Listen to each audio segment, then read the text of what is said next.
Magandang araw sa inyong lahat. Ako si Francis Bernard S. Constantino. Ako po ay nasa ika-4 na baitang.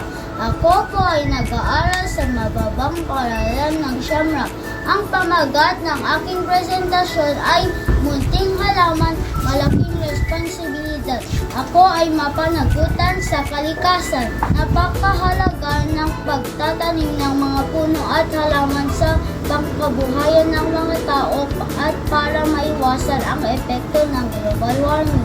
Ang malinis na hangin na dulot ng mga halaman ay nakawawala ng pagod at nagkakatulong para tayo ay maging malusog.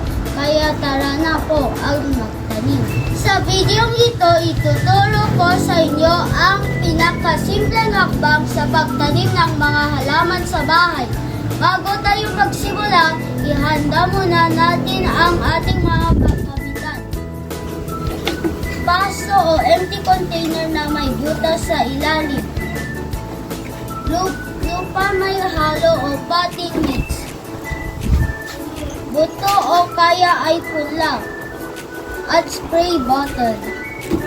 Sundin lang ang tatlong madaling hakbang na ito. Una, ihanda ang paso at lupa.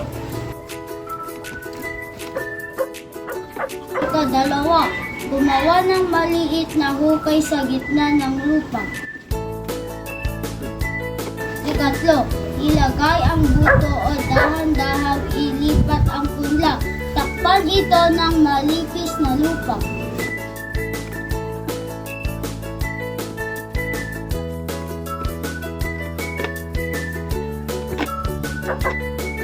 Kaapat, diligan at bigyan ng sikat ng araw.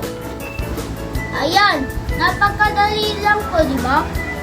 Tandaan, ang susi sa masayang pagtatanim ay ang pasensya at araw-araw na pag-aalaga.